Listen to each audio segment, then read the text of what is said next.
Prezident Gurbanuly Berdimuhammedow 6-njy ýanwarda Ministrler Kabinetiniň başlygynyň owu hojuluk ulgamyny gözegçiligi edýän orunbasary 5 welaýatyň we paýtagtyň häkimleriniň gatnaşmagynda video şekilde iş maslahatyny geçirip, işde göýbüren kemçilikleri üçin diýen kesitleme bilen etrap häkimleriniň 8-sini, orunbasarlarynyň hem 5-sini işden boşatdy.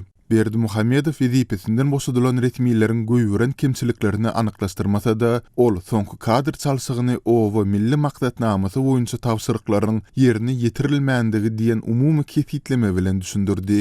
Sol bir wagtda Berdimuhammedow 27 dekabrda ýylyň jemlerine bagşlanan hökümet mejlisinde şu ýyl 1.700.000 tonna goly galla hasylynyň ýygnalyp ýurdun azyk hupsadygynyň üçin edilendigi, 1 million tonnadan gowrak paxta hasylynyň ýygnalandygy barada ozal aýdan sözlerini gaýtalapdy. Emma synçylar tyzyp çykan maglumatlary we ýerlerdäki hünärmenlere, kärendiçilere talgalanyp, ýurtda Sowet döwrüniň artdyryp ýazmak pripiska praktikasynyň doly güýjünde dowam etdirilýändigini öňe sürýärler. Galy berse-de Azatlyk radiosy ýurdun owu hojuluk pudugundaky meseleler, kärendiçileriň ýüzbe-ýüz bolan kynçylyklary barada dowamly maglumatlary berip gelýär. Türkmenistanda soňky 29 ýylda durly derejelerdäki resmiýetlerin prezident tarapyndan işde kemçilik göýberdi diýip wezipesinden boşadylmagy, olaryň ornuny köplenç orunbasarlarynyň bellenmegi we birazdan ýene bu ýagdaýyň gaýtalanmagy kada öwrüldi. Wezipelerden boşadylan öňkü ýol başçylaryň soňky ykbaly barada köplenç açyk maglumat berilmeýär.